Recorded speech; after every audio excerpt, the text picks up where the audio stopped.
Hello friends, আসসালামু আলাইকুম। Welcome to my channel Sharmin kitchen.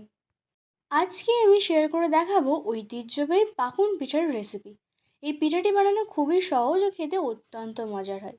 একটি মাত্র উপকরণে বানিয়ে ফেলতে পারবেন এই পিঠাটা এতটা মুচমুচে হয়, না বানালে বিশ্বাস হবে না। তো চলুন দেখে নেওয়া যাক।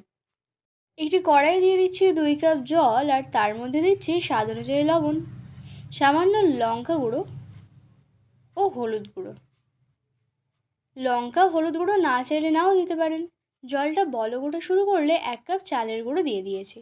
চালের গুঁড়ো দিয়ে মিশিয়ে নিয়ে গ্যাস বন্ধ করে ঢাকা দিয়ে রেখে দেবো 2 মিনিট।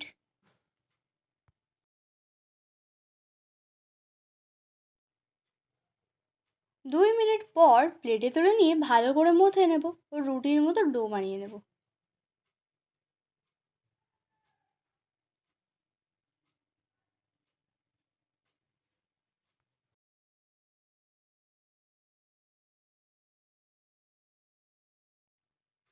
এখন 4টি ভাগ করে নিচ্ছি।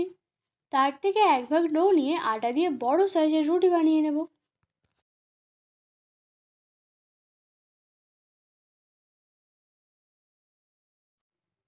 খুব বেশি পাতলা বা মোটা করে বেলবো না।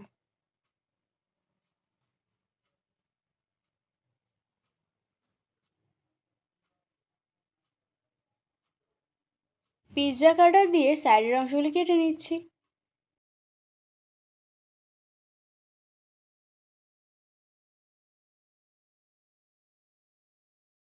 সাইডের অংশগুলি কেটে বাদ দিয়ে আমি একটি কাঠির সাহায্যে এরকম জিগজ্যাগ করে কেটে নিচ্ছি।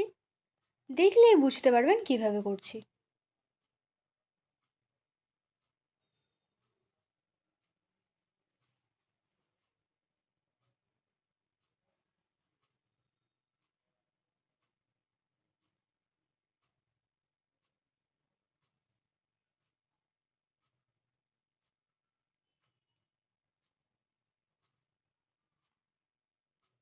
এভাবে জিগজ্যাগ করে কেটে নেওয়া হয়ে গেলে তারপর পিৎজা কাটার দিয়ে এইভাবে কেটে নিচ্ছি।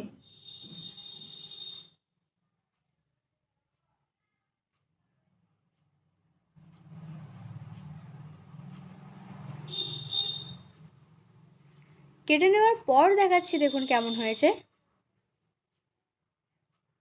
এখন ভেজে নেব। কড়াইয়ে তেল দিয়ে আগে থেকে গরম করে নিয়ে পিঠেগুলি ছাড়ছি। দেখুন, পিঠেগুলো ছাড়ার সাথে সাথেই কতটা ফুলে উঠছে, একদম বালিশ বালিশ মতো। কি সুন্দর লাগছে না দেখতে।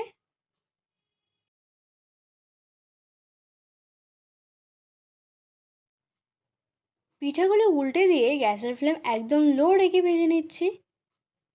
এতে করে পিঠাগুলি অনেকক্ষণ মুচমুচে থাকবে। খুব বেশি লাল করব না, হালকা কালারটা একটু চেঞ্জ হয়ে আসলে পিঠাগুলি তুলে নেব। পিঠাগুলি ভেজে নেওয়া কমপ্লিট। কত সুন্দর মুচমুচে হয়েছে দেখেই বুঝতে পারছেন, আর আওয়াজ শুনেও বুঝতে পারছেন। এভাবে ভেজে সংরক্ষণ করে রাখতে পারবেন পুরো সপ্তাহ জুড়ে। এই পিঠাটি এতটা মজার হয়েছিল, সাথে সাথে নিমেষের মধ্যেই ফুরিয়ে গেছিল। আপনিও বানিয়ে ফেলুন এই সহজ মজাদার মুচমুচে পাকুন পিঠাটি। আজকের রেসিপিটি ভালো লাগলে কমেন্ট করে জানাবেন। ভিডিওটি ভালো লাগলে লাইক শেয়ার করে দেবেন।